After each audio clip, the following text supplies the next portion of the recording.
नमस्कार साथियों, मैं ऋषभ सिविल सारथी में आपका स्वागत करता हूं।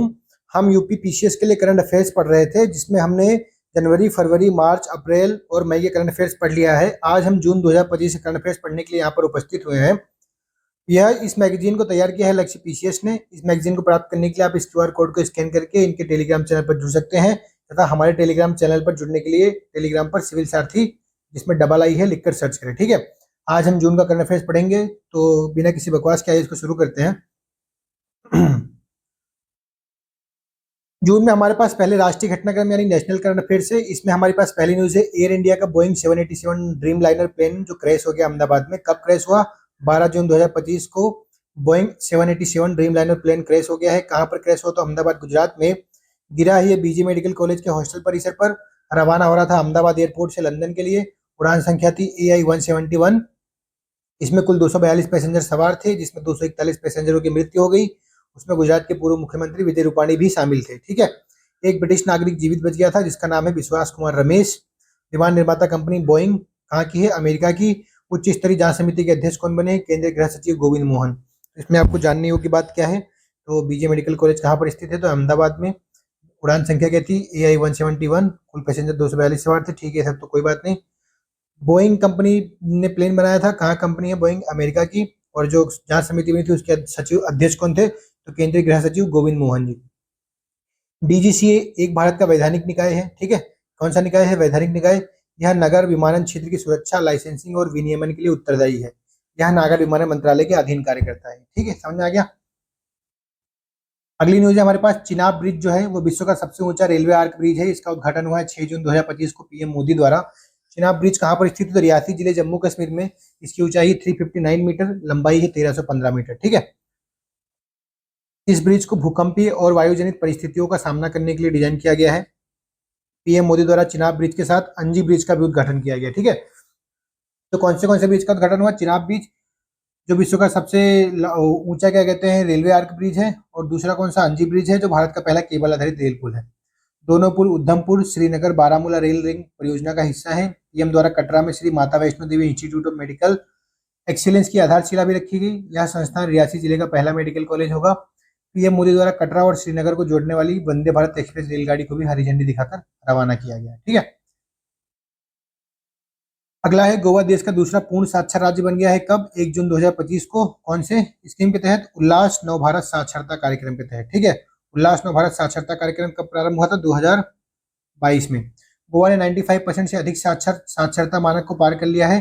देश का पहला पूर्ण साक्षर राज्य कौन बना था? तो मिजोरम बना है। राष्ट्रीय शिक्षा नीति 2020 के तहत पूर्ण साक्षरता का लक्ष्य कब तक है? 2030 तक पूरे देश को पूर्ण साक्षर बना देना है, इसका लक्ष्य। ठीक है, ये आगे उल्लास नव भारत साक्षरता कार्यक्रम प्रारंभ हुआ था 2022 से। 2022 में क्रियान्वयन इसका कौन कर रहा है? शिक्षा मंत्रालय। लागू होगा 2022 से 2027 तक। इसका उद्देश्य है 15 वर्ष या उससे अधिक आयु के अशिक्षित वयस्कों को साक्षर बनाना। ठीक है, याद रखिए, कौन से एज ग्रुप को? 15 साल या उससे ज्यादा वाले एज ग्रुप को। अगला है, स्वच्छ सर्वेक्षण ग्रामीण 2025। इसकी शुरुआत हुई 31 मई 2025 को नई दिल्ली में। स्वच्छ सर्वेक्षण ग्रामीण 2025 की शुरुआत हुई 31 मई 2025 को। कहां पर? नई दिल्ली में। कौन से मंत्रालय ने इसको शुरू किया? तो केंद्रीय जल मंत्री ने। इसका उद्देश्य है ग्रामीण स्वच्छता की प्रगति का मूल्यांकन और राष्ट्रीय रैंकिंग निर्धारित करना। अगला है, अंतर्राष्ट्रीय श्रम संगठन सांख्यिकी आईएलओ स्टेट रिपोर्ट किसने प्रकाशित की है? आईएलओ ने। अंतर्राष्ट्रीय श्रम संगठन ने। भारत के सामाजिक सुरक्षा कवरेज में वृद्धि हुई है, 19% से कितनी बढ़ गई है अब? 64.3% 2025 तक। ठीक है, सामाजिक सुरक्षा कवरेज के मामले में भारत विश्व में दूसरे स्थान पर आता है, याद रखिएगा। पहले 19% थी, अब हो गई 64.3%। अगला है, ऑपरेशन शील्ड। इसका द्वितीय संस्करण की घोषणा हुई 31 मई 2025 को गृह मंत्रालय द्वारा। ऑपरेशन शील्ड क्या है? तो यह है नागरिक सुरक्षा मॉक ड्रिल। अभ्यास क्षेत्र इसमें कौन सा है? जम्मू कश्मीर, पंजाब, राजस्थान, गुजरात, हरियाणा और चंडीगढ़। अगली न्यूज है हमारे पास, मातृत्व लाभ पर सुप्रीम कोर्ट का ऐतिहासिक निर्णय। तमिलनाडु की एक शिक्षिका के मामले में सुप्रीम कोर्ट ने कहा कि मातृत्व लाभ संशोधन अधिनियम 2017 के तहत 2 से अधिक बच्चों वाली महिलाओं को भी मैटरनिटी लीव यानी मातृत्व अवकाश का अधिकार प्राप्त होगा। कोर्ट ने कहा कि इस अधिनियम में 2 से अधिक बच्चों पर कोई रोक का कोई प्रावधान नहीं है। तो अब जिन माता के 2 से अधिक बच्चे हो गए हैं वो भी क्या कहते हैं, मातृत्व मैटरनिटी लीव ले सकते हैं। ठीक है, अगला है, एनजीओ के लिए विदेशी फंडिंग पर नए नियम जारी किए हैं केंद्रीय गृह मंत्रालय द्वारा। इसमें महत्वपूर्ण प्रावधान क्या क्या है? अब एनजीओ का पंजीकृत होना अनिवार्य है, पंजीकरण करवाना अनिवार्य होगा। उसमें प्रशासनिक खर्च कुल प्राप्त राशि के 20% से अधिक नहीं हो सकता है। ठीक है, जो प्रशासन पर खर्च किया जाएगा वो 20% से अधिक नहीं होगा। 80% खर्चा उनको कहाँ पर करना होगा? 80% खर्चा उनको सामाजिक, शैक्षणिक और सांस्कृतिक कार्यक्रमों पर खर्च करना होगा। ठीक है, ये नियम बन गया है। अगला है इंडस लिपि पाठ्य वाचन पर अंतर्राष्ट्रीय सम्मेलन की घोषणा हुई है भारतीय पुरातत्व सर्वेक्षण द्वारा। कब होगा? 20 से 22 अगस्त 2025 को। कहाँ होगा? तो ग्रेटर नोएडा में। अगला है हमारे पास हड़प्पा से 5000 वर्ष पूर्व मानव बस्तियों के साक्ष्य मिले हैं कच्छ गुजरात में। खोज किसने की? आईआईटी गांधीनगर के शोधकर्ताओं ने। हड़प्पा से 5000 वर्ष पूर्व मानव बस्तियों के साक्ष्य मिले हैं कच्छ गुजरात में। खोज की है आईआईटी गांधीनगर के शोधकर्ताओं ने। अब हमारे पास आर्थिक घटनाक्रम आ गया है। आर्थिक घटनाक्रम में पहली न्यूज है, वर्ल्ड इन्वेस्टमेंट रिपोर्ट 2025 जारी किया है किसने? अंकटाड ने। ठीक है, भारत का एफडीआई गंतव्य स्थान कौन सा? 15वें नंबर पर। ठीक है, 2024 में भारत में एफडीआई प्रवाह 27.6 बिलियन डॉलर रहा है। वर्ल्ड इन्वेस्टमेंट रिपोर्ट 2025 के अनुसार एफडीआई गंतव्य में भारत का स्थान 15वां रहा है। ठीक है,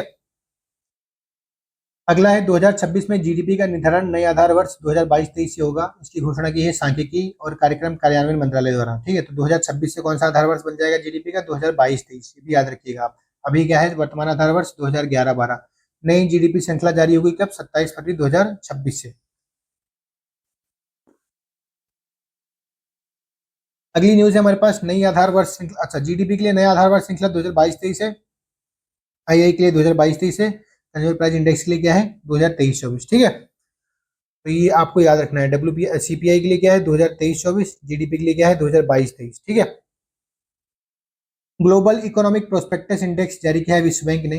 भारत का विकास दर अनुमान 2025-26 में 6.3% है।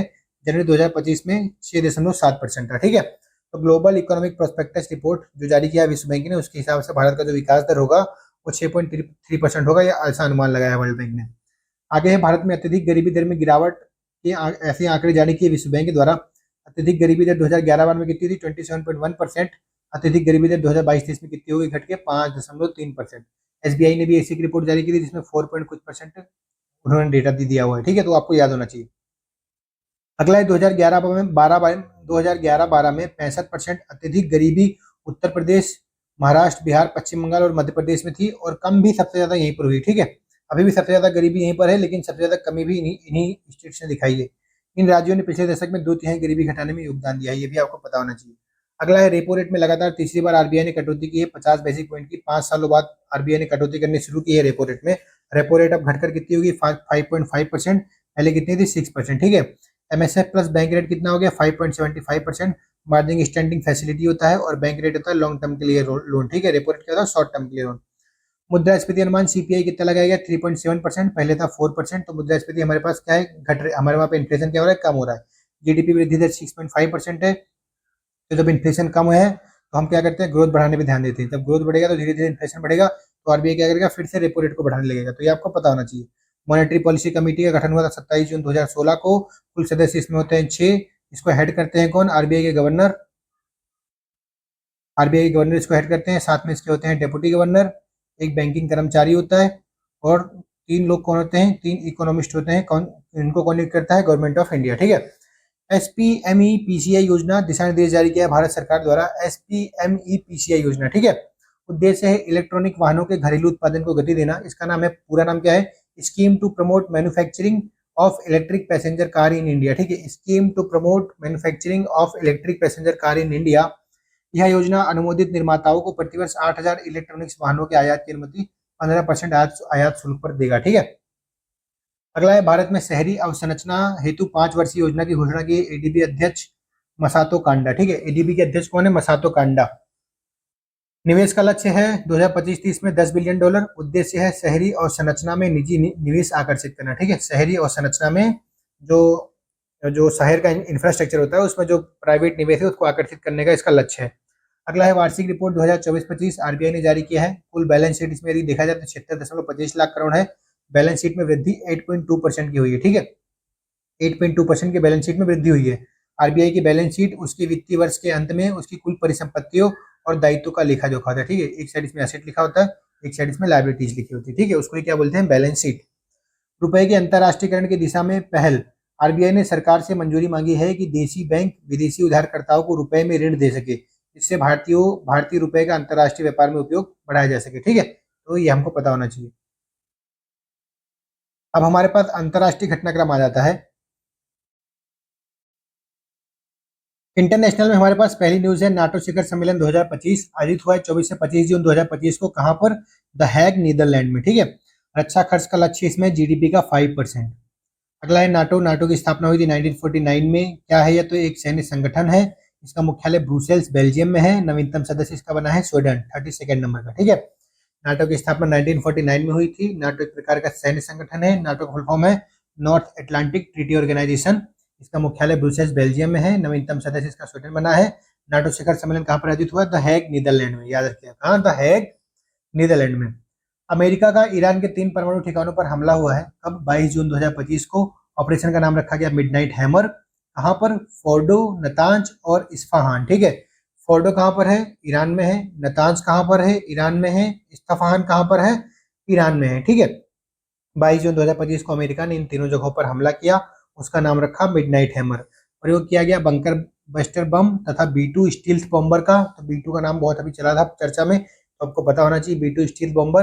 अब तक का सबसे बड़ा B2 स्टील बॉम्बर हमला था ये। ईरान इजराइल संघर्ष में अमेरिकी सैन्य हस्तक्षेप इसको कहा गया। ठीक है। इजराइल का ईरान के परमाणु ठिकानों और शीर्ष सैन्य नेतृत्व पर अप्रत्याशित हमला, तिथि 13 जून 2025 को। ठीक है। तो 13 जून 2025 को पहले इजराइल ने हमला किया ईरान में, उसके बाद अमेरिका का नंबर आया। ऑपरेशन का नाम इन्होंने क्या रखा? Rising lion. उन्होंने क्या रखा था? Midnight hammer. ठीक है। हमला ईरान के नतांज, फोर्डो और खुरामाबाद सहित लगभग 100 लक्ष्यों पर हुआ। ईरान की प्रतिक्रिया इसमें क्या ही? इन्होंने राइजिंग लाइन किया, तो ईरान ने भी क्या कहते हैं इनके ऊपर हमला किया है। इजराइल पर 100 से अधिक ड्रोन और मिसाइल लगी गई। कतर और सीरिया स्थित अमेरिकी ठिकानों पर हमला किया गया। राष्ट्रीय हवाई अड्डा नोटाम बंद कर दिया गया। IAEA के सहयोग अस्थायी रूप से निलंबित करने का प्रस्ताव ईरानी संसद में पारित हुआ। ठीक है। इसमें हमको ये पता होना चाहिए कि अंतर्राष्ट्रीय परमाणु ऊर्जा एजेंसी की स्थापना हुई थी 1957 में। मुख्यालय वियना, ऑस्ट्रिया में है। महानिदेशक इसके कौन है? Rafael Grossi. अंतर्राष्ट्रीय परमाणु ऊर्जा एजेंसी की स्थापना 1957 में हुई थी। मुख्यालय वियना, ऑस्ट्रिया में है। महानिदेशक राफाएल ग्रोसी है। ठीक है।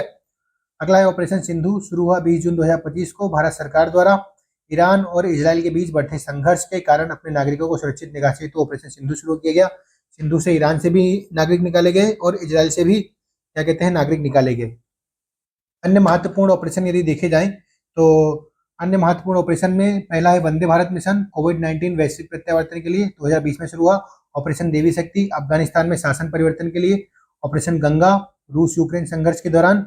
देवी शक्ति कहाँ पर है? अफगानिस्तान में। गंगा रूस यूक्रेन में। कावेरी सूडान में। ठीक है। सूडान में जब गृह युद्ध हुआ था। उसके बाद अजय, इजराइल हमास संघर्ष के दौरान। सिंधु, इजराइल ईरान संघर्ष के दौरान। ठीक है।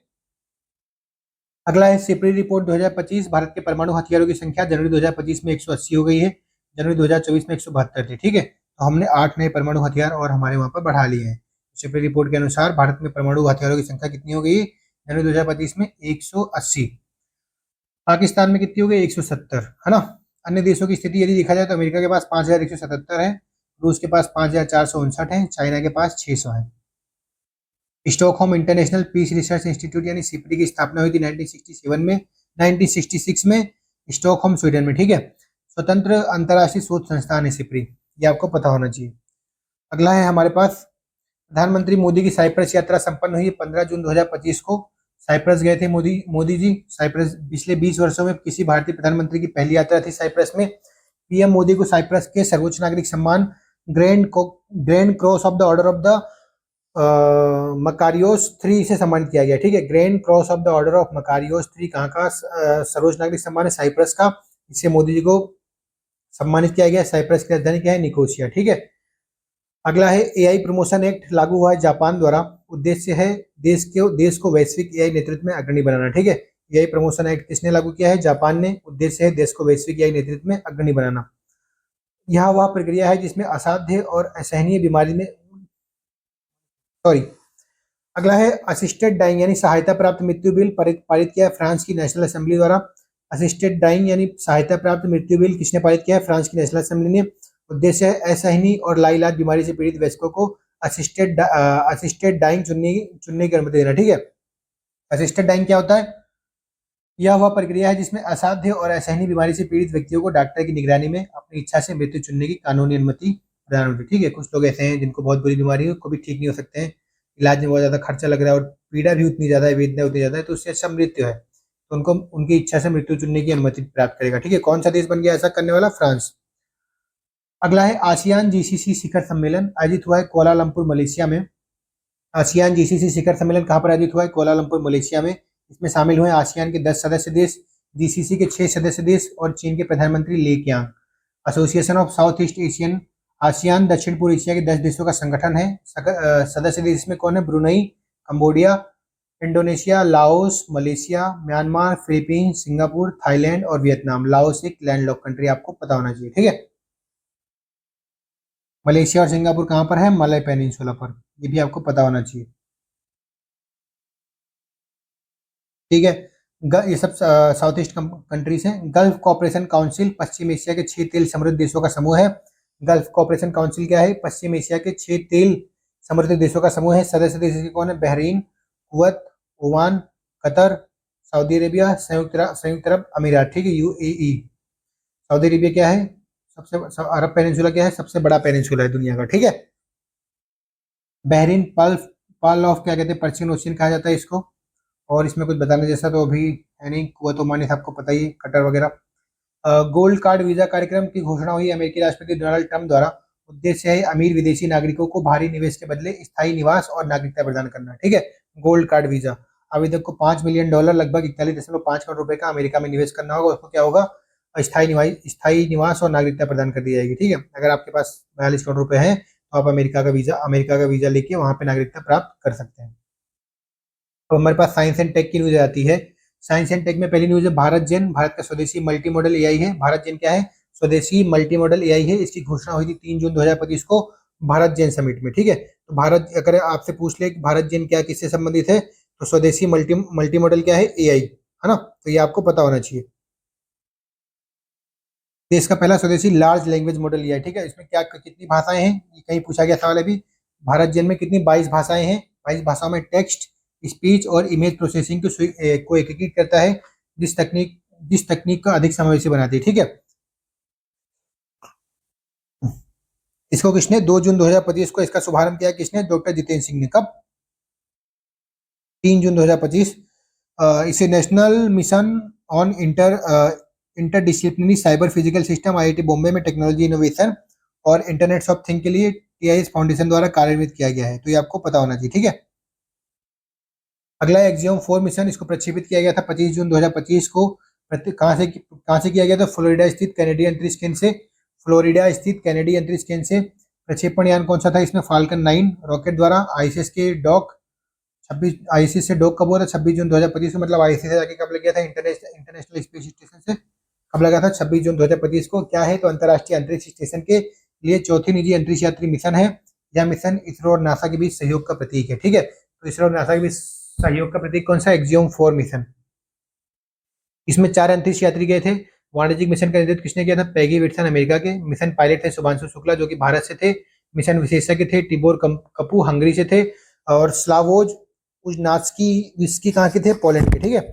शुभांशु शुक्ला के बारे में हमको पता होना चाहिए क्योंकि वो भारत के थे। Shubhanshu Shukla international space station जाने वाले पहले भारतीय नागरिक थे। 41 वर्षों बाद 1984 में राकेश शर्मा के बाद अंतरिक्ष जाने वाले दूसरे भारतीय, ठीक है। तो स्पेस स्टेशन जाने वाले पहले नंबर के भारतीय थे और अंतरिक्ष में जाने वाले दूसरे नंबर के भारतीय थे, ठीक है। 10 अक्टूबर 1985 को लखनऊ में जन्मे ग्रुप कैप्टन शुभांशु शुक्ला भारतीय वायुसेना के टेस्ट पायलट हैं। 2019 में इसरो के गगनयान मिशन के लिए चुने गए शुभांशु ने रूस के यूरी गॉगरिन कॉस्मोनॉट ट्रेनिंग सेंटर में प्रशिक्षण लिया है, ठीक है। अगला है भगवान बिरसा मुंडा पुरस्कार की घोषणा हुई है 19 जून 2025 को केंद्र सरकार द्वारा। उद्देश्य है सिकल सेल रोग की दवा के विकास को प्रोत्साहित करना, ठीक है। हम सिकल सेल एनीमिया को खत्म करना चाहते हैं। वित्तीय सहायता इसके लिए 10 करोड़ रुपए दिया जाएगा भगवान बिरसा मुंडा पुरस्कार के लिए, ठीक है। राष्ट्रीय सिकल सेल एनीमिया उन्मूलन मिशन की शुरुआत हुई थी 1 जुलाई 2023 को। उद्देश्य 2047 तक इस रोग को हमारे देश में से खत्म कर देना है, ठीक है। सिकल सेल रोग क्या है? अनुवांशिक रक्त विकार है। आरबीसी हंसिया के आकार की हो जाती है इसके अंदर, ठीक है। और कारण क्या होता है? हीमोग्लोबिन एस प्रोटीन इसका कारण होता है। ऑक्सीजन वहन क्षमता इससे क्या होती है? प्रभावित होती है, ठीक है। तो ये आपको पता होना चाहिए। अगली न्यूज है हमारे पास international institute of administrative science अध्यक्ष चुना गया भारत। स्थापना हुई थी इसकी आईआईएएस की स्थापना कब हुई थी? 1930 में। इसका मुख्यालय कहाँ पर है? ब्रुसेल्स बेल्जियम में, ठीक है। ब्रुसेल्स बेल्जियम में अभी हम किसका मुख्यालय देख कर आए थे? आप कमेंट करके बताइए। इसका उद्देश्य है लोक प्रशासन और सार्वजनिक नीति के क्षेत्र में अनुसंधान और नवाचार को बढ़ावा देना। आईएनएस तमाल क्या है? भारतीय नौसेना में शामिल होगा। 1 जुलाई को आईएनएस तमाल कमीशन हुआ था रूस के कालिनिनग्राद में। क्या है? तो अत्याधुनिक स्टील्थ मल्टी रोल फ्रिगेट है ये। अंतिम आयातित युद्धपोत कौन सा था हमारा? आईएनएस तमाल के बाद कोई विदेशी युद्धपोत नहीं खरीदा जाएगा। ठीक है, तो आईएनएस हमारा आईएनएस तमाल क्या है? अंतिम आयातित युद्धपोत है। हथियार प्रणाली इसमें कौन सी होगी? ब्रह्मोस लंबी दूरी की क्रूज मिसाइल से लैस होगा। ठीक है, तो ब्रह्मोस से लैस होगा आईएनएस तमाल। कहां पर कमीशन हुआ है? तो रूस में। और क्या है? तो अत्याधुनिक स्टील्थ मल्टी रोल फ्रिगेट है ना। अगला है तियानवेन 2 मिशन लॉन्च किया 28 मई 2025 को चीन ने।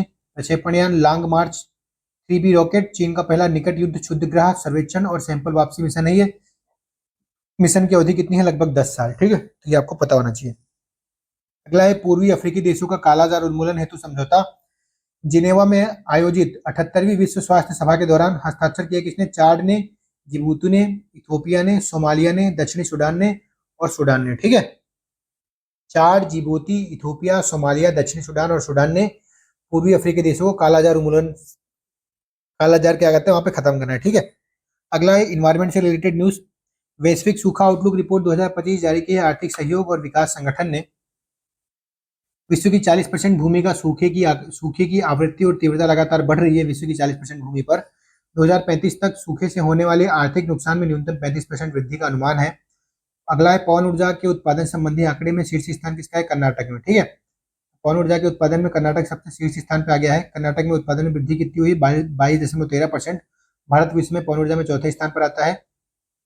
तो गुजरात कुछ समय पहले क्या कहते हैं, गुजरात पहले नंबर पे था, लेकिन अब कर्नाटक पहले नंबर पे आ गया। ठीक है, तो अगर जून के हिसाब से पूछा जाए तो कर्नाटक होगा, लेकिन अगर इसके पहले का पूछा जाए तो गुजरात होगा, ये भी याद रखिएगा। भारत विश्व में चौथे स्थान पर आता है पवन ऊर्जा के उत्पादन में। लक्ष्य है 2023 तक 500 गीगावाट नवीनीकरणीय ऊर्जा और 500 गीगावाट पवन ऊर्जा का उत्पादन करना। अगला है तामहिनी वन्यजीव अभ्यारण्य स्थित है कहाँ पर? पश्चिमी घाट, पुणे, महाराष्ट्र में। तामहिनी वन्यजीव अभ्यारण्य कहाँ पर है? पश्चिमी घाट में, पुणे, महाराष्ट्र में। अगला है राजस्थान के 2 स्थल रामसर साइट में शामिल हुए हैं। नाम है खींचन और मीनार। ठीक है, खींचन कहाँ पर? फलौदी में। मीनार कहाँ पर है? उदयपुर में। अभी बिहार के भी 2 स्थल यहाँ पे शामिल हो गए हैं। ठीक है, तो अब रामसर साइट्स की संख्या टोटल कितनी हो गई? 93। राजस्थान में रामसर साइट्स कितने हैं? 4। भारत में रामसर साइट्स की संख्या कितनी हो गई? बढ़ के 93, क्योंकि बिहार के 2 स्थल और शामिल हुए हैं, उसमें भी एक उदयपुर है, तो याद रखिएगा। माउंट एटना में भीषण ज्वालामुखी विस्फोट हुआ है। माउंट एटना कहाँ पर स्थित है? सिसिली द्वीप, इटली में। प्रकृति क्या है इसकी? माउंट एटना की सक्रिय है, ये यूरोप का सबसे सक्रिय ज्वालामुखी है माउंट एटना। माउंट एटना भूमध्य सागरीय द्वीप पर सबसे ऊंचा पर्वत भी है, आप याद रखिए कहाँ पर है, तो ये सिसिली द्वीप, इटली पर। अगला है कुल्सी बहुउद्देशीय जल विद्युत परियोजना स्थित है असम और मेघालय, स्थापित की गई असम और मेघालय द्वारा। कुल्सी बहुउद्देशीय जल विद्युत परियोजना असम और मेघालय द्वारा स्थापित की गई है। इसका निर्माण हुआ है कुल्सी नदी पर, क्षमता है 55 मेगावाट। ठीक है, अगला है इससे लाभ किसको होगा? दोनों राज्यों को बिजली और असम को सिंचाई मिलेगा। ठीक है, अगला है जलवायु परिवर्तन संबंधी चेतावनी जारी की है विश्व मौसम विज्ञान संगठन ने। चेतावनी है 2025 से 29 के बीच वैश्विक औसत तापमान के पूर्व औद्योगिक स्तर से 1.5 डिग्री सेल्सियस अधिक होने की 70% संभावना है। 2024 अब तक का सबसे गर्म वर्ष रहा है, ये भी आपको पता होना चाहिए। ठीक है, पेरिस समझौता 2015 में हुआ था, इसको COP21 भी कहते हैं। COP21 में उद्देश्य था वैश्विक औसत तापमान वृद्धि को पूर्व औद्योगिक स्तर से 2 डिग्री सेल्सियस से नीचे और संभव हो तो 1.5 डिग्री सेल्सियस तक सीमित रखना है। ठीक है, पेरिस समझौते कब?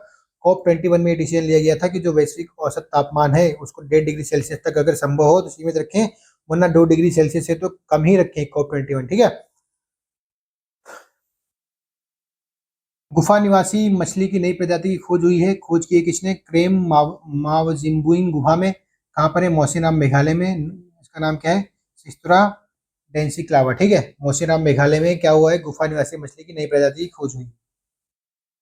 रिपोर्ट और सूचकांक अब हमारे पास आ जाते हैं। रिपोर्ट और सूचकांक देखते हैं हम।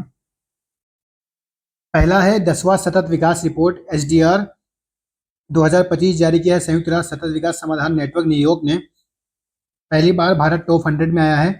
भारत की रैंक इसमें 99 है 167 देशों के बीच में। ठीक है, 2024 में भारत की रैंक कितनी थी? 109। शीर्ष रैंक इसमें फिनलैंड रखता है, अंतिम स्थान साउथ सूडान रखता है। ठीक है, 10वां सतत विकास रिपोर्ट में भारत का रैंक क्या है? 99।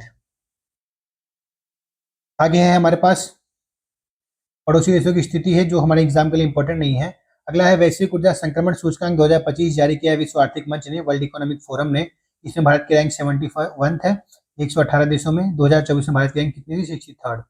शीर्ष स्थान पर इसमें स्वीडन आता है, अंतिम स्थान पर कांगो लोकतांत्रिक DRC आता है। ठीक है, विश्व आर्थिक मंच वर्ल्ड इकोनॉमिक फोरम की स्थापना 1971 में हुई थी। इसका मुख्यालय जिनेवा स्विट्जरलैंड में है। इसके संस्थापक क्लाउस श्वाब हैं। वार्षिक बैठक इसकी दावोस स्विट्जरलैंड में हुई थी। ठीक है। अगला है 19th वैश्विक लैंगिक अंतराल रिपोर्ट 2025 जारी किया है विश्व आर्थिक मंच ने, वर्ल्ड इकोनॉमिक फोरम ने। भारत का रैंक इसमें 131 है 148 देशों में।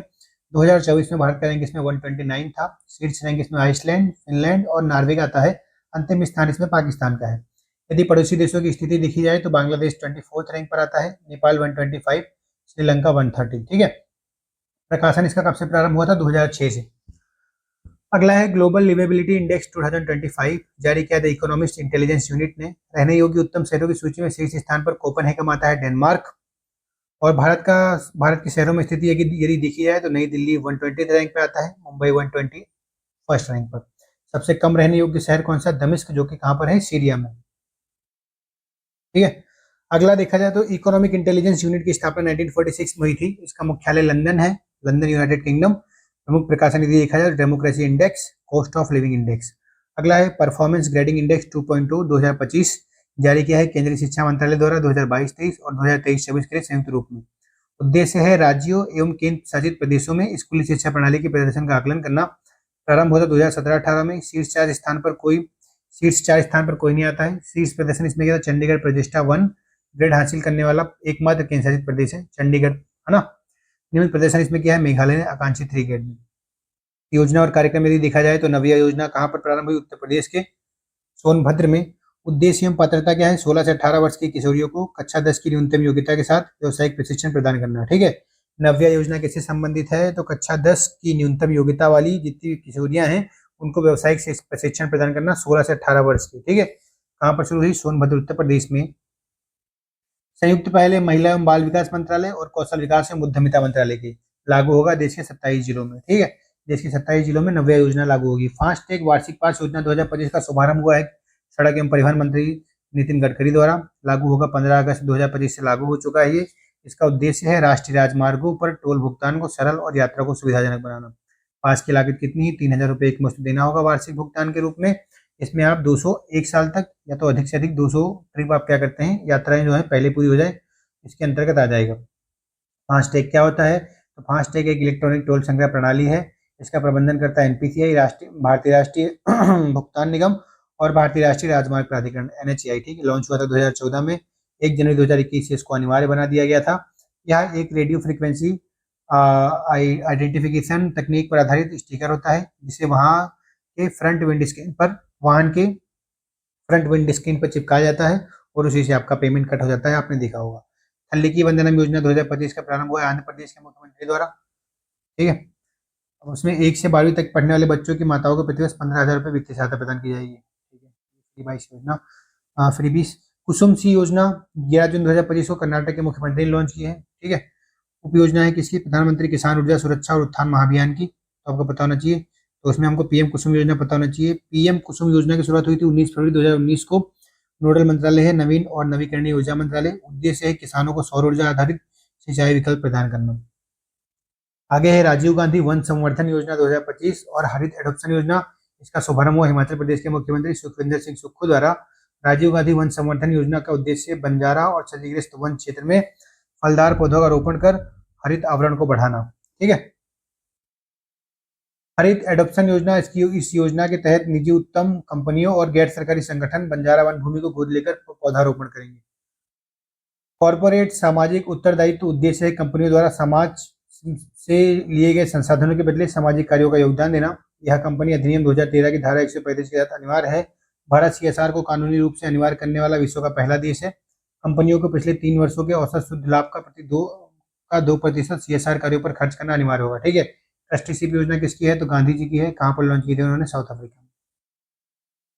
अगला है हरित कौशल एवं इलेक्ट्रॉनिक वाहन प्रशिक्षण कार्यक्रम शुरू किया है कौशल विकास एवं उद्यमिता मंत्रालय के अंतर्गत प्रशिक्षण महानिदेशालय द्वारा सेल इंडिया के सहयोग से। उद्देश्य है छात्रों एवं शिक्षकों को ग्रीन एनर्जी एवं ई मोबिलिटी में भविष्य के लिए तैयार क्षमताओं से लैस करना। जय हिंद योजना 2025 की शुरुआत की है दिल्ली विश्वविद्यालय ने। ठीक है। जनजाति कक्षा 9 से 12वीं तक के जनजाति छात्रों के लिए है जय हिंद योजना। महत्वपूर्ण आंकड़े यदि देखा जाए तो भारत की कुल स्थापित बिजली क्षमता जून 2025 तक 476 गीगावाट है। योगदान है इसमें गैर जीवाश्म ईंधन का 49%, थर्मल पावर का 50.52%। ठीक है। भारत अक्षय ऊर्जा स्थापित क्षमता में वैश्विक स्तर पर चौथे स्थान पर आता है वर्ल्ड वाइड। ठीक है। पवन ऊर्जा में भी चौथे स्थान पर है हम, सौर ऊर्जा पर हम कौन से स्थान पर है? तीसरे स्थान पर। भारत ने सभी गांवों का अप्रैल 2018 तक 100% विद्युतीकरण कर लिया है। गैर जीवाश्म ईंधन स्थापित क्षमता सौर ऊर्जा 47.06% है, पवन ऊर्जा 21.78% है, हाइड्रो पावर 21.35% है, जैव ऊर्जा 4.92% है, लघु हाइड्रो पावर 2.17% है और परमाणु ऊर्जा 3.73%। ठीक है। इसमें नोट करने योग्य बात है, अंतर्राष्ट्रीय ऊर्जा एजेंसी के अनुसार वैश्विक स्तर पर बिजली उत्पादन क्षमता में भारत तीसरे स्थान पर आता है, चाइना और अमेरिका के बाद। ठीक है।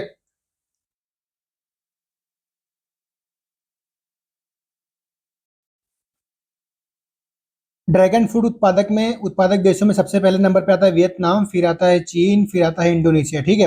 वियतनाम ड्रैगन फ्रूट का सबसे बड़ा उत्पादक भी है और उसके साथ साथ में सबसे बड़ा निर्यातक भी है। ठीक है। अगला है हमारे पास, भारत विश्व का सबसे अधिक जनसंख्या वाला देश बन गया है। आंकड़े जारी किए संयुक्त राष्ट्र जनसंख्या कोष ने। अगर पेपर में पूछा जाए 2011 की जनगणना के अनुसार तो चाइना लगा के आना है, और संयुक्त राष्ट्र जनसंख्या कोष के अनुसार पूछे तो भारत लगा के आना। ठीक है। भारत की जनसंख्या 146.39 करोड़ हो गई है, चीन की 141.61 करोड़। 2060 के दशक तक भारत की जनसंख्या 170 करोड़ तक पहुंचने का अनुमान है, फिर इसमें गिरावट देखी जाएगी। कुल प्रजनन दर यदि देखा जाए तो 1.9 है, प्रतिस्थापन दर 2.1 से नीचे। ठीक है। उच्च टोटल फर्टिलिटी वाले राज्य कौन से? बिहार 3.0, मेघालय 2.9, उत्तर प्रदेश 2.7। जीवन प्रत्याशा यदि देखी जाए तो पुरुष की 71 वर्ष है, महिला की 74 वर्ष। ठीक है। महिला पुरुष से ज्यादा जी रही है। सोना बना डॉलर के बाद सबसे बड़ी वैश्विक आरक्षित संपत्ति, रिपोर्ट जारी की है यूरोपीय सेंट्रल बैंक ने। रैंक नंबर 1 पे आता है अमेरिकी डॉलर 46.5%, फिर सोने का कितना है आरक्षण? 19%, यूरो का 16%। ठीक है। 2024-25 में एफडीआई संबंधी आंकड़े जारी किए हैं उद्योग और आंतरिक व्यापार संबंधी विभाग द्वारा। भारत में कुल एफडीआई प्रवाह कितना? 81.04 बिलियन डॉलर। 2023-24 में 71.3 बिलियन डॉलर था। एफडीआई प्रवाह में वृद्धि देखी गई 14% की। शीर्ष एफडीआई कहाँ पर आ रहा है? सबसे ज्यादा एफडीआई महाराष्ट्र में आ रहा है, फिर कर्नाटक में, फिर दिल्ली में। एफडीआई शीर्ष स्रोत कौन सा है? तो सिंगापुर से सबसे ज्यादा एफडीआई आ रहा है। कहाँ पर आ रहा है सिंगापुर सबसे ज्यादा एफडीआई? महाराष्ट्र में। अगला है आयुष निवेश सारथी पोर्टल शुरू किया भारत सरकार ने आयुष क्षेत्र में निवेश आकर्षित करने के लिए। राफेल फाइटर जेट के लिए भारत में बनेगा फ्यूल लेज समझौता किया है फ्रांस की डिसॉल्ट एविएशन कंपनी और भारत की aerospace company Tata advance system limited द्वारा। ठीक है। यह पहली बार होगा जब राफेल फाइटर जेट का ढांचा फ्रांस के बाहर भारत में निर्मित किया जाएगा। फ्यूल जेल क्या होता है? फ्यूल जेल विमान का मुख्य ढांचा, जिसे सामान्यतः मुख्य शरीर या बॉडी कहा जाता है, उसको मुख्य शरीर या बॉडी कहा जाता है। ठीक है। इसको फ्यूल जेल कहते हैं। वो भारत में बनेगा किसकी? टीएसएल और डसॉल्ट कंपनी एविएशन के साथ में। 2026 तक भारत को 1 मिलियन एआई पेशेवरों की जरूरत होगी, रिपोर्ट जारी की है इलेक्ट्रॉनिक्स और सूचना प्रौद्योगिकी मंत्रालय द्वारा। ठीक है। सार संक्षेपण यदि देखा जाए तो MS Dhoni ICC hall of fame में शामिल हुए हैं। डेविड बेकहम इंग्लैंड के पूर्व फुटबॉल कप्तान है, नाइटहुड की उपाधि सम्मानित किया गया है ब्रिटेन के सम्राट किंग चार्ल्स III द्वारा। 2005 में यूनिसेफ के सद्भावना राजदूत बने थे। ठीक है। 72nd मिस वर्ल्ड 2025 का आयोजन हुआ हैदराबाद में। विजेता बनी ओपल सुचाता, थाईलैंड की है। मिस वर्ल्ड का खिताब जीतने वाली थाईलैंड की पहली महिला है ओपल सुचाता। ताज पहनाया इनको क्रिस्टीना पिस्कोवा ने। चेक गणराज्य ने। मिस वर्ल्ड 2024 थी ये। भारत का प्रतिनिधित्व किया नंदिनी गुप्ता ने। मिस इंडिया 2023 बनी है। ठीक है। नंदिनी गुप्ता कहाँ की? राजस्थान की। लेफ्टिनेंट कमांडर यशस्वी सोलंकी भारतीय नौसेना की पहली महिला अधिकारी बनी है। इन्हें राष्ट्रपति की सहायक डे कैंप के रूप में नियुक्त किया गया है। ये मूल निवासी हरियाणा की। ठीक है। Arun Srivastava social media company Meta के भारत में मैनेजिंग डायरेक्टर और प्रमुख नियुक्त हुए हैं। एस महेंद्र देव नियुक्त हुए प्रधानमंत्री की आर्थिक सलाहकार परिषद के अध्यक्ष। स्थान लिया इन्होंने सुमन बेरी का। ली जे म्यांग बने हैं दक्षिण कोरिया के 21वें राष्ट्रपति। लिबरल डेमोक्रेटिक पार्टी के नेता हैं। दक्षिण कोरिया के 21वें राष्ट्रपति कौन बने हैं? ली जे म्यांग। कैटरीना कैफ नियुक्त हुई है मालदीव की वैश्विक पर्यटन राजदूत। और सुमित खंडेलवाल क्या बने हैं? ये नियुक्त हुए यूको बैंक के मुख्य वित्तीय अधिकारी। एयर मार्शल मनीष खन्ना नियुक्त हुए दक्षिणी वायु कमान के air officer commanding in chief. Shailesh Singh Mehta नियुक्त हुए भारतीय उर्वरक संघ के अध्यक्ष। गुजरात के पूर्व मुख्यमंत्री विजय रूपाणी जी का निधन हुआ है 12 जून 2025 को अहमदाबाद में एयर इंडिया की उड़ान संख्या AI 171 की दुर्घटना में। ठीक है। दाजी फणशीकर 8 जून 2025 को उनका निधन हुआ है। अन्य नाम है इनका नरहरि विष्णु शास्त्री। ये प्रख्यात विद्वान, लेखक और साहित्य समालोचक हैं। अमिताभ कांत ने इस्तीफा दिया भारत के G20 शेरपा के पद से। वैश्विक नेतृत्व पुरस्कार प्रदान किया आदित्य बिरला समूह के अध्यक्ष कुमार मंगलम बिरला को वाशिंगटन DC में आयोजित 8वीं वार्षिक नेतृत्व शिखर सम्मेलन में। ठीक है। इनको लता दीननाथ मंगेशकर पुरस्कार भी मिला है कुमार मंगलम बिरला को, ये भी आपको पता होना चाहिए। साइप्रस का सर्वोच्च नागरिक पुरस्कार प्रदान किया है पीएम मोदी जी को, जो हम पढ़ के आ चुके हैं। इसका नाम है ऑर्डर ऑफ मकारियोस ट्री, ठीक है। 11वीं green tech CSR India award 2025 प्रदान किया भिलाई इस्पात संयंत्र को हेल्थ केयर प्रमोशन श्रेणी में। मातृभूमि साहित्य पुरस्कार 2024 प्रदान किया है सारा जोसेफ को मलयालम साहित्य और सामाजिक मुद्दे पर निर्भीक आवाज के लिए। ऑपरेशन स्पाइडर वेब संचालित है यूक्रेन द्वारा रूस के भीतर हवाई अड्डों पर हमला करने के लिए। इसमें 117 ड्रोन का इस्तेमाल किया गया है, जिसमें से कुछ को लकड़ी के बक्सों में छुपाकर ट्रकों में रूस के भीतर पहुंचाया गया था, ठीक है। 100 किलोमीटर अंदर तक, बहुत ज्यादा अंदर तक मार किया गया। वैश्विक शिखर सम्मेलन योग कनेक्ट 2025 आयोजित किया गया नई दिल्ली में। थीम है एक पृथ्वी एक स्वास्थ्य के लिए योग। चर्चित पुस्तकें यदि देखी जाए, द कॉमन सेट डाइट किसकी है? रजूता की। मोदी का नीति शास्त्र द वर्ल्ड्स हिज हाइस्टर किसकी है? अदिति अग्रवाल की। प्रजला काथेना आत्मकथा है तेलुगु। बंडारू दत्तात्रेय की आत्मकथा है, ठीक है। तो आपको पता चाहिए प्रजला काथेना लिखी है। Indira Gandhi and years that transforms India किसकी? श्रीनाथ राघवन की। The stars light the way Sucheta Raj Khanna की, ठीक है। अंतर्राष्ट्रीय आपदा रोधी अवसंरचना सम्मेलन आयोजित हुआ है नीस फ्रांस में। अंतर्राष्ट्रीय आपदा रोधी अवसंरचना सम्मेलन 2020 कहाँ पे आयोजित हुआ? नीस, कहाँ पे? फ्रांस में, ठीक है। और फिर यूक्रेन में पहली बार आयोजित हुआ है थीम, ये क्या कहते हैं, अंतर्राष्ट्रीय आपदा रोधी अवसंरचना सम्मेलन यूक्रेन में पहली बार आयोजित हुआ है। थीम था तटीय क्षेत्र के लिए एक सुदृढ़ भविष्य को आकार देना। वीडियो कॉन्फ्रेंसिंग के माध्यम से संबोधित किया इसको पीएम मोदी ने, ठीक है। चर्चित दिवस देख लिया जाए, 31 मई को विश्व तंबाकू निषेध दिवस मनाया जाता है। अपील का पर्दाफाश करना इसकी थीम थी। थीम भी आपको पता होनी चाहिए। 31 मई को विश्व तंबाकू निषेध दिवस, थीम है अपील का पर्दाफाश।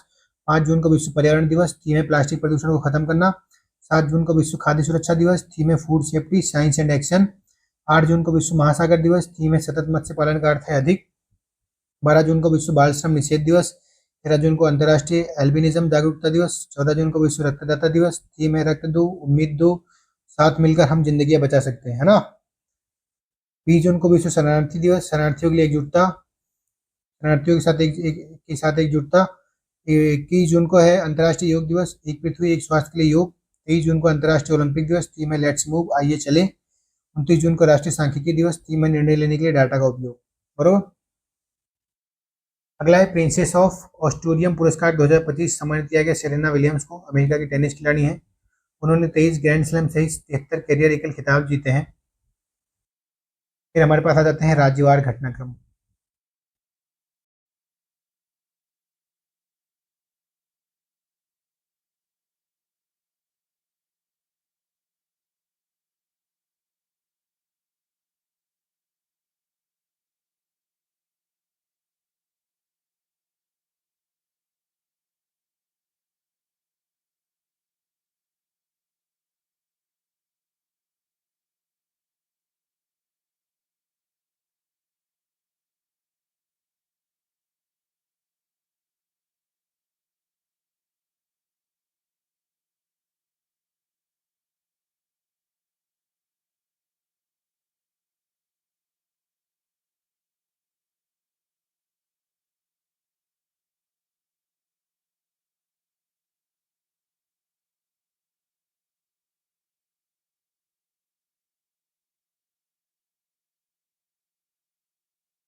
अब हमारे पास खेल घटनाक्रम है। खेल घटनाक्रम में पहला 26वीं एशियाई एथलेटिक्स चैंपियनशिप 2025 आयोजित हुई दक्षिण कोरिया में। 2023 में कहाँ आयोजित हुई थी? बैंकॉक में। 2027 में कहाँ पर होगी? जियामेन, चीन में। तो एथलेटिक्स चैंपियनशिप 26 नंबर की आयोजित हुई है दक्षिण कोरिया में। 25 नंबर वाली हुई थी बैंकॉक में। 27 नंबर वाली होगी कहाँ पर? जियामेन में। ओके, इसमें पहले स्थान पर चीन रहा है। ISSF विश्व कप म्यूनिख 2025 आयोजित हुआ है म्यूनिख, जर्मनी में। ठीक है, शीर्ष स्थान पर इसमें चीन रहा है। भारत इसमें तीसरे स्थान पर रहा है विश्व कप म्यूनिख में। विश्व कप 2025 में विभिन्न चरण, पहला 1 से 10 अप्रैल 2025 में ब्यूनस आयर्स अर्जेंटीना में खेला गया। भारत का दूसरा स्थान इसमें आया। दूसरा खेला गया 13 से 22 2025 लीमा, पेरू में। भारत का इसमें तीसरा स्थान रहा है। आगामी चरण कहाँ पर होना है? सितंबर 2025 निगम्बो, चीन में। विश्व कप फाइनल कहाँ पर होना है? दोहा, कतर में। ठीक है, दिसंबर 2025 में। समझ में आया? अगला 18वां इंडियन प्रीमियर लीग IPL 2025 आयोजित हुआ 22 मार्च से 3 जून 2025 को नरेंद्र मोदी स्टेडियम अहमदाबाद में। जीता कौन है? RCB, पहली बार जीती है। उप विजेता कौन है? पंजाब किंग्स। फाइनल का प्लेयर ऑफ द मैच किसको मिला? कुणाल पंड्या को। और प्रायोजक टीम कौन सी थी इसमें? टाटा। ठीक है, स्पॉन्सर।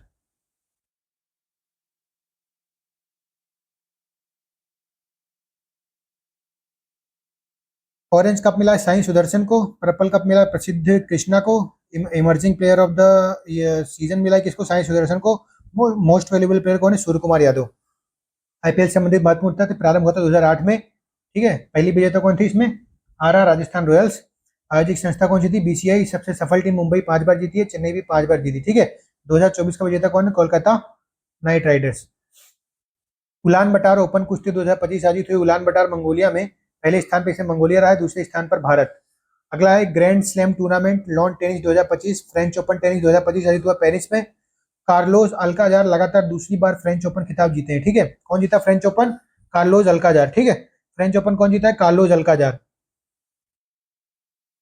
पुरुष एकल में कार्लोस अल्काजार जीते हैं। महिला एकल में कौन जीती? Coco Gauff. ठीक है, का से आता है, पुरुष भी का से है, महिला भी का से है। Carlos Alcaraz. नाम से मित्रों कोई मतलब नहीं होता है, अलकराज हो या अलकाराज हो, अपने को कार्लोस याद रखना है। पुरुष एकल किसने जीता है? कार्लोस अलकराज ने। महिला है कोको गॉफ। ठीक है, फ्रेंच ओपन टेनिस में आयोजन स्थल कहा जाता है? Stand Rowland Garros, Paris. इसे रोलैंड गैरोस टूर्नामेंट भी कहा जाता है। कोर्ट का प्रकार है क्ले कोर्ट, मिट्टी का मैदान। यहाँ एकमात्र ग्रैंड स्लैम टूर्नामेंट है जो क्ले कोर्ट में खेला जाता है, French open. 4 grand slam tournament tennis tournament Australian open कहाँ पे हार्ड कोर्ट में होता है? फ्रेंच ओपन क्ले कोर्ट में।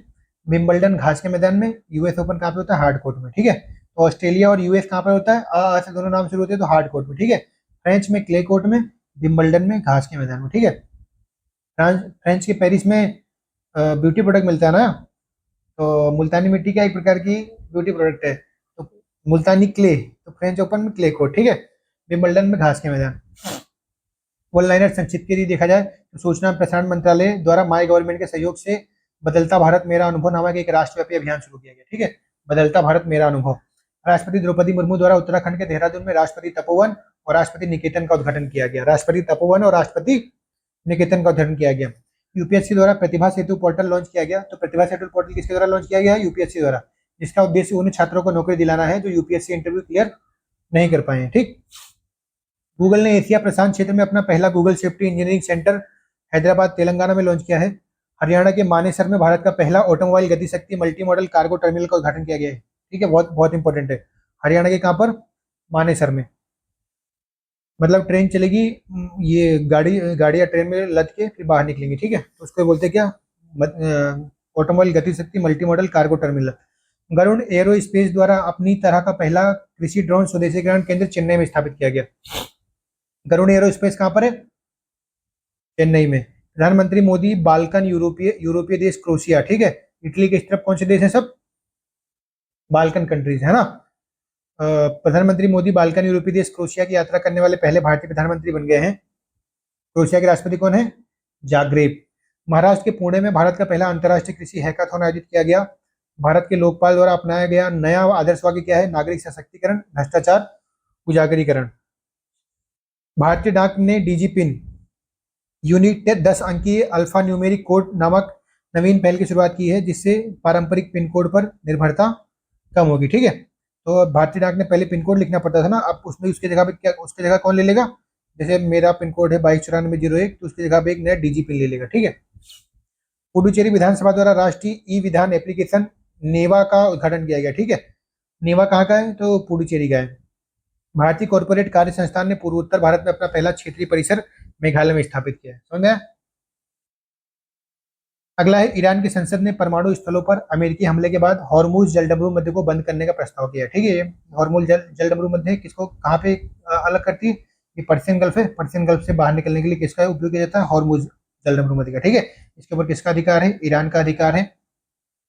ईरान के ऊपर कौन सा ऑपरेशन चलाया था अमेरिका ने? वहां के परमाणु हम लोग को वहां पे मतलब क्या कहते हैं, जो परमाणु संस्थान थे उसको गिराने के लिए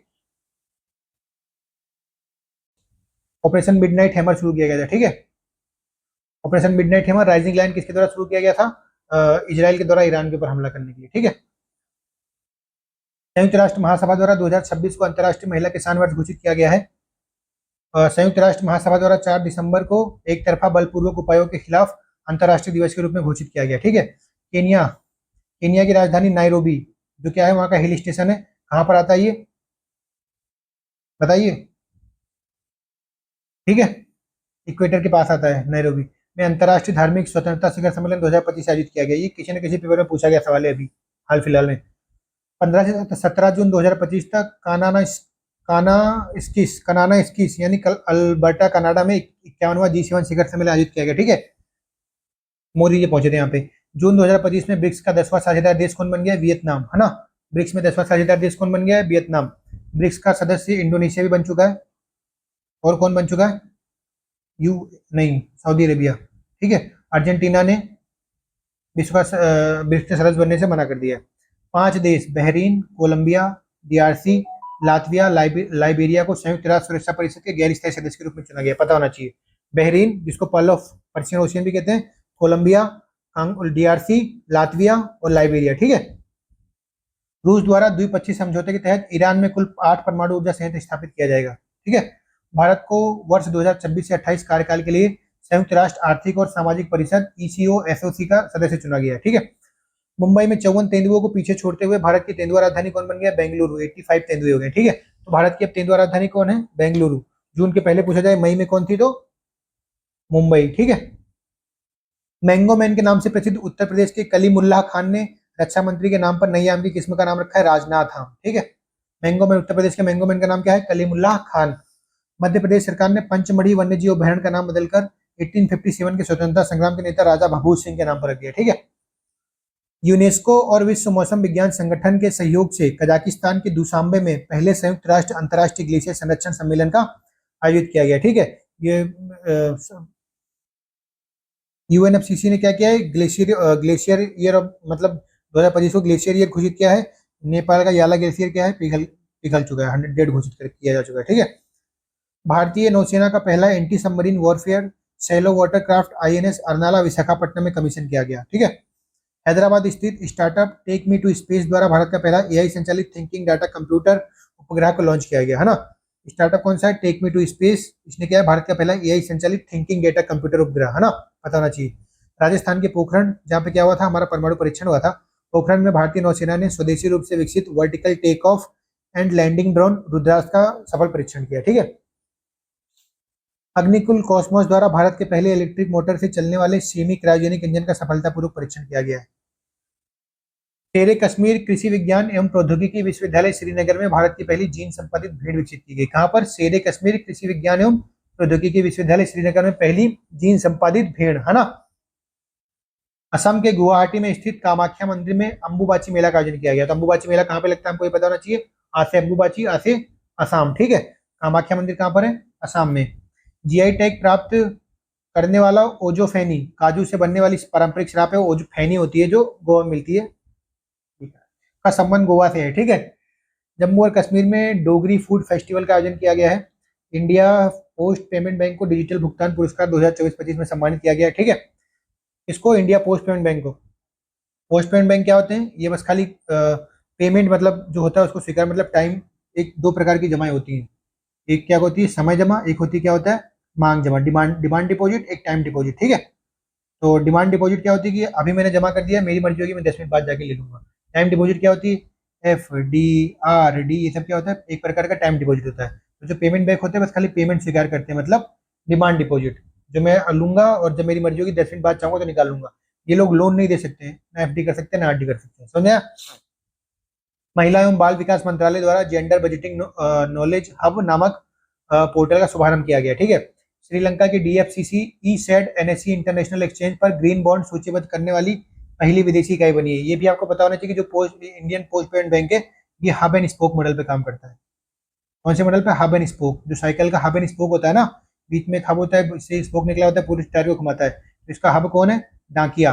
और ये पूरे गांव गांव जाके क्या कर रहा है? पोस्ट पेमेंट बैंक का काम कर रहा है। श्रीलंका की डीएफसीसी ई सेड एनएससी इंटरनेशनल एक्सचेंज पर ग्रीन बॉन्ड सूचीबद्ध करने वाली पहली विदेशी इकाई बनी है। जापान के साथ दुर्लभ पृथ्वी तत्वों के 13 वर्षीय निर्यात समझौते को भारत ने निलंबित करने का निर्णय लिया है। आरबीआई से non banking financial companies, NBFC क्या होती है? जैसे अभी पेमेंट बैंक पढ़ के आए हैं ना, तो पेमेंट बैंक क्या करता है? खाली डिमांड डिपॉजिट स्वीकार करता है।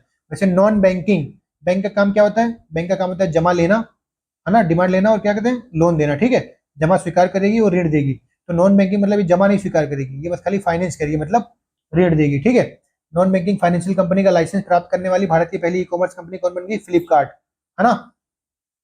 पेरिस डायमंड लीग 2025 की पुरुष भाला फेंक प्रतियोगिता में जूलियन वेबर को हराकर नीरज चोपड़ा ने स्वर्ण पदक जीता। ठीक है। 88.16 मीटर। 10वां आईसीसी महिला टी20 विश्व कप 2026 में इंग्लैंड और वेल्स में आयोजित किया गया। आईसीसी महिला वनडे बल्लेबाजी रैंकिंग में स्मृति मंधाना ने पहला स्थान हासिल किया है ना, पहला स्थान हासिल किया है। पुर्तगाली फुटबॉलर क्रिस्टियानो रोनाल्डो को स्पोर्ट्स वर्ल्ड कप के ग्लोबल एम्बेसडर के रूप में नियुक्त किया गया है। सितंबर से नवंबर 2025 में आईसीसी महिला वनडे क्रिकेट विश्व कप 2025 की मेजबानी भारत और श्रीलंका द्वारा की जाएगी। रोहित शर्मा आईपीएल में 300 छक्के लगाने वाले पहले भारतीय बल्लेबाज बन गए हैं। ठीक है। लुइस मॉन्टेनेग्रो पुर्तगाल के नए प्रधानमंत्री बने। पुर्तगाल की राजधानी क्या है? लिस्बन। ठीक है। लिस्बन कौन सी नदी किनारे है? लिस्बन कौन सी नदी किनारे? ठीक है। लीना नायर को commander of the order of the British empire सम्मान से सम्मानित किया गया है। ठीक है। महाराष्ट्र के धुले जिले में स्थित रोहिणी ग्राम पंचायत ने राष्ट्रीय गवर्नेंस पुरस्कार 2025 में स्वर्ण पदक जीता। छत्तीसगढ़ की डॉक्टर जयमती कश्यप को राष्ट्रीय देवी अहिल्याबाई सम्मान 2025 से सम्मानित किया गया है। धनंजय कुमार सिंह को संयुक्त राष्ट्र के डैग हैमरसोल्ड मेडल से सम्मानित किया गया है। 13 जून 2025 को इजराइल ने ऑपरेशन राइजिंग लायन के तहत ईरान पर हमला किया था। इसके प्रतिक्रिया में ईरान ने ऑपरेशन 2 प्रॉमिस 3, ठीक है, 2 प्रॉमिस 3 के तहत इजराइल पर जवाबी हमला किया। समझ में आया? ये हम डिस्कस कर चुके हैं। इसी के साथ हमारा जून का करंट अफेयर समाप्त होता है। शीघ्र ही आपको जुलाई और अगस्त की वीडियो मिल जाएगी। हम हमारे साथ जुड़े रहने के लिए धन्यवाद। जय हिंद, जय भारत। लाइक करें, सब्सक्राइब करें और शेयर करें। जय हो।